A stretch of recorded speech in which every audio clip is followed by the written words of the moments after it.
যুগান্ত ঘাটোয়াত বিধানসভাৰ সদস্য নিৰ্বাচিত হওয়া ঈশ্বৰৰ নামত শপত খাই কওঁ যে বিধিৰ দ্বাৰা স্থাপনা কৰা ভাৰতৰ সংবিধানৰ প্ৰতি মই প্ৰকৃত বিশ্বাস আৰু নিষ্ঠা পোষণ কৰিম।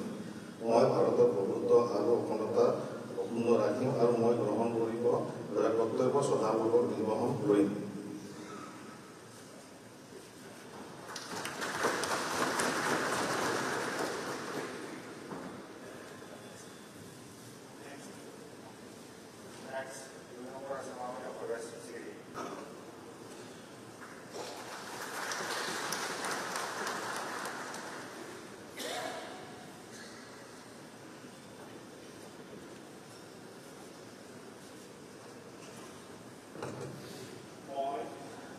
যুগান্ত ঘাটোয়াত বিধানসভাৰ সদস্য নিৰ্বাচিত হোৱা ঈশ্বৰৰ নামত শপত খাই কওঁ যে বিধিৰ দ্বাৰা স্থাপনা কৰা ভাৰতৰ সংবিধানৰ প্ৰতি মই প্ৰকৃত বিশ্বাস আৰু নিষ্ঠা পোষণ কৰিম। মই ভাৰতৰ প্ৰভুত্ব আৰু অখণ্ডতা অক্ষুণ্ণ ৰাখিম আৰু মই গ্ৰহণ কৰিব ধৰা কৰ্তব্য শ্ৰদ্ধাপূৰ্বক নিৰ্বহন কৰিম।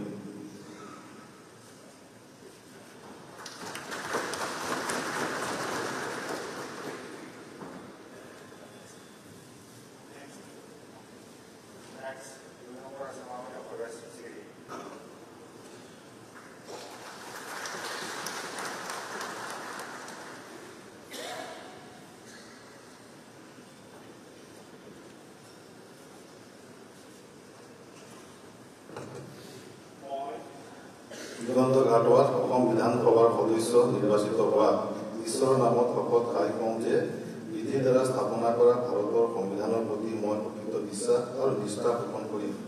মই ভাৰতৰ প্ৰভুত্ব আৰু অখণ্ডতা অক্ষুণ্ণ ৰাখিম আৰু মই গ্ৰহণ কৰিব ধৰা কৰ্তব্য শ্ৰদ্ধাপূৰ্বক নিৰ্বহন কৰিম।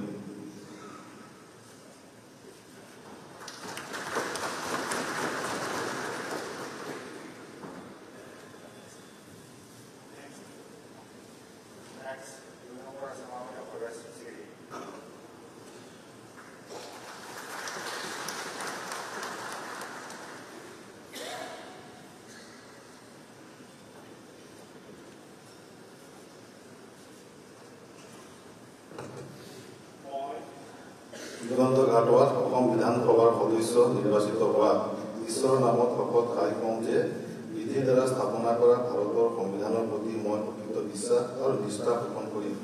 মই ভাৰতৰ প্ৰভুত্ব আৰু অখণ্ডতা অক্ষুণ্ণ ৰাখিম আৰু মই গ্ৰহণ কৰিব ধৰা কৰ্তব্য শ্ৰদ্ধাপূৰ্বক নিৰ্বহন কৰিম।